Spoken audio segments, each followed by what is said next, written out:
Puji Tuhan, salam sejahtera dalam kasih Tuhan kita Yesus Kristus. Kembali lagi kita mengucap syukur tentunya kepada Tuhan di pagi hari yang indah ini. Kembali lagi kesempatan yang luar biasa Tuhan berikan kepada kita semua, Bapak Ibu Saudara yang dikasih Tuhan. Sebagaimana kita ada, kita bisa berdiri, bernafas, bahkan akan melakukan aktivitas kita sepanjang hari ini. Semua tidak lepas karena kasih dan anugerah Tuhan. Puji nama Tuhan. Sebelum kita lebih jauh melangkah di hari ini, kita akan mendengarkan sedikit renungan firman Tuhan. Firman Tuhan saya ambil dalam Daniel 3 ayatnya yang ke-12. Sekali lagi dalam Daniel 3 ayatnya yang ke-12. Saya akan bacakan firman Tuhan. Begini bunyi firman Tuhan. Ada beberapa orang Yahudi yang kepada mereka telah Tuanku berikan pemerintahan atas wilayah Babel, yakni Sadrak, Mesak, dan Abednego. Orang-orang ini tidak mengindahkan titah Tuanku, ya Raja. Mereka tidak memuja dewa Tuanku dan tidak menyembah patung emas yang telah Tuanku dirikan. Puji Tuhan, firman Tuhan. Judul firman Tuhan dalam Daniel 3 ini, perapian yang menyala-nyala. Kebanyakan kita sudah mengetahui tentang cerita Sadrak, Mesak, dan Abednego.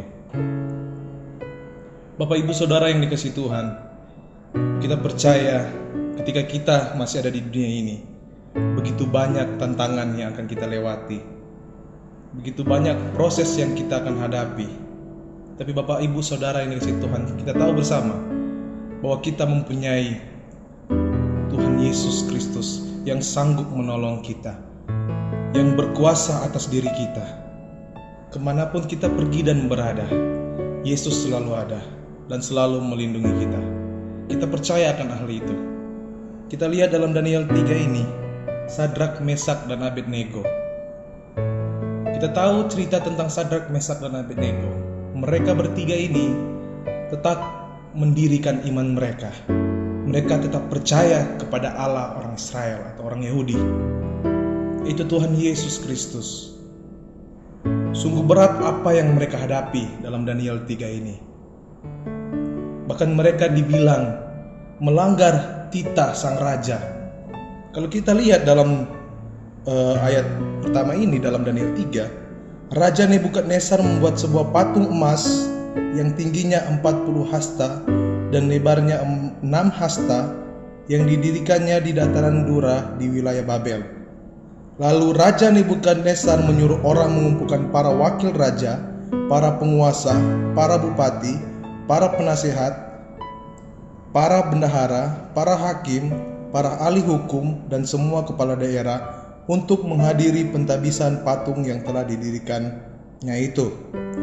Lalu berkumpullah wakil raja, para penguasa, para bupati, para penasehat negara, para bendahara, para hakim, para ahli hukum, dan semua kepala daerah untuk menghadiri pentabisan patung yang telah didirikan Raja Nebukadnezar itu. Dan berserulah seorang bentara dengan suara nyaring, "Beginilah dititahkan kepadamu, hai orang-orang dari segala bangsa, suku, bangsa, dan bahasa. Demi kamu mendengar bunyi sangkakala, seruling, kecapi, rebab, gembus, sedam, dan berbagai-bagai jenis bunyi-bunyian, maka haruslah kamu sujud menyembah patung yang telah didirikan Raja Nebukadnezar itu." Kita sudah mendengarkan firman Tuhan bahwa dalam Daniel 3 ini, Raja Nebukadnezar mengambil titah, yaitu mengambil perintah untuk menyembah patung yang telah ia dirikan. Dan kita lihat orang Yahudi, ketiga orang Yahudi ini, yaitu Sadrak, Mesak, dan Abednego, mereka tetap beriman kepada Tuhan Yesus Kristus. Ini satu hal yang luar biasa. Ketika kita di negara orang, ketika kita ada di tempat yang istilahnya mayoritas bukan suku kita, seharusnya kita mengikuti apa yang menjadi peraturan di tempat itu. Tapi kita lihat Sadrak, Mesak, dan Abednego, mereka tetap mempertahankan iman mereka. Kita tahu bersama proses yang mereka hadapi, Sadrak, Mesak, dan Abednego ini, itu suatu hal yang luar biasa. Tapi kita tahu bersama ending dari cerita ini, Tuhan Yesus sanggup meluputkan mereka dari perapian yang menyala-nyala. Kita baca saja dalam Daniel 3 ayat 1 sampai seterusnya sampai habis.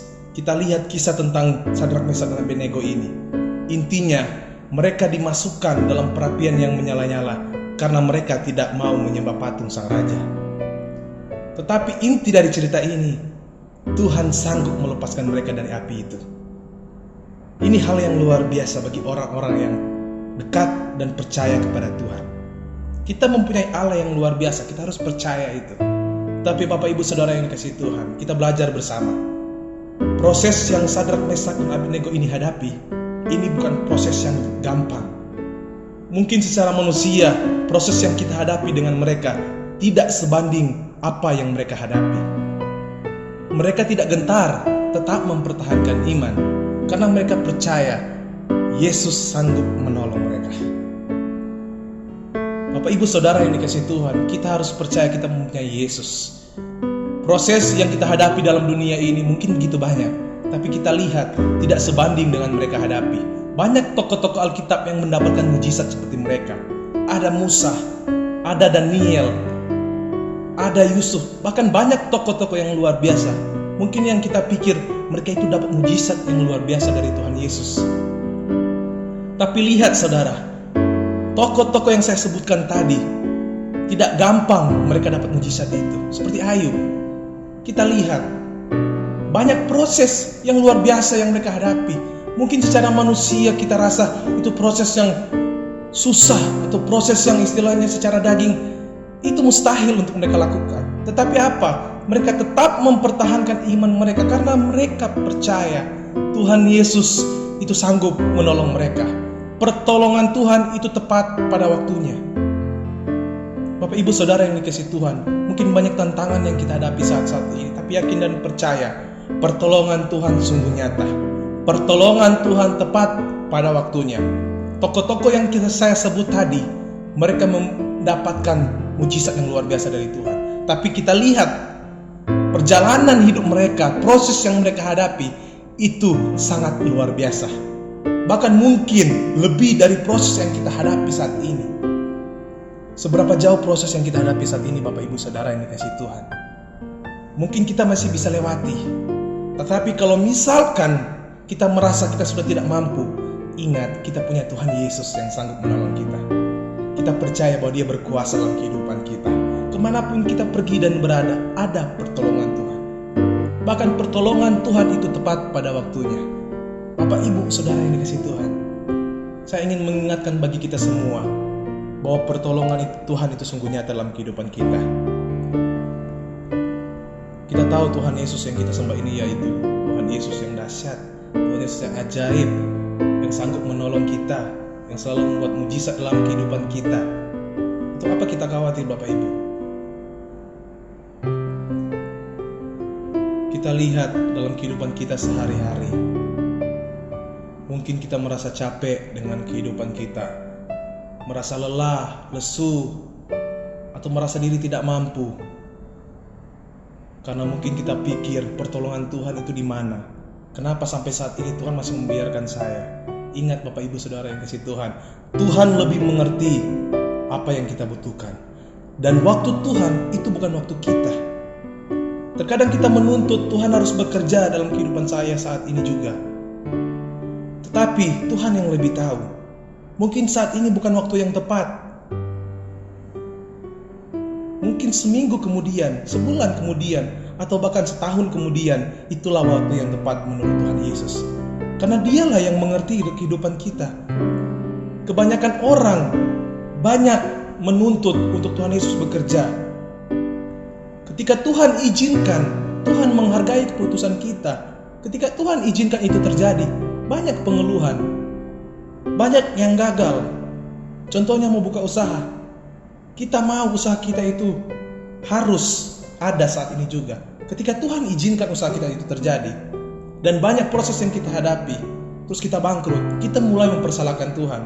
Ingat Bapak Ibu Saudara yang kasih Tuhan, kita yang memaksa kehendak Tuhan itu terjadi. Jangan pernah kita salahkan Tuhan. Tetapi kalau kita berserah, waktu Tuhanlah yang terjadi, pasti waktu Tuhan itu yang terbaik. Ketika kita memaksa kehendak kita, jangan pernah mempersalahkan Tuhan. Tapi ingat Bapak Ibu, Saudara yang dikasihi Tuhan, pertolongan Tuhan itu tepat pada waktunya. Tuhan sanggup menolong Bapak Ibu Saudara. Apapun pergumulan Bapak Ibu Saudara, Tuhan sanggup. Ayat pokok kita begitu jelas pertolongan Tuhan kepada Sadrak, Mesak, dan Abednego. Dalam perapian yang menyala pun Tuhan sanggup melepaskan mereka. Apalagi kita, dalam masalah apa yang terusak dalam kehidupan kita, Tuhan sanggup. Jangan pernah memaksakan waktu Tuhan. Biarlah waktu Tuhan yang terjadi, karena waktu Tuhan adalah waktu yang terbaik. Puji nama Tuhan. Kita percaya pertolongan Tuhan sungguh nyata dalam kehidupan Bapak Ibu Saudara yang dikasihi Tuhan. Percayalah waktu Tuhan yang terbaik. Jangan pernah menuntut waktu Tuhan. Biarlah kehendak Tuhan yang terjadi, karena Bapak Ibu Saudara yang dikasihi Tuhan, Dia lebih tahu kebutuhan kita semua. Amin firman Tuhan. Kita akan tutup dengan doa. Kita bersatu dalam doa.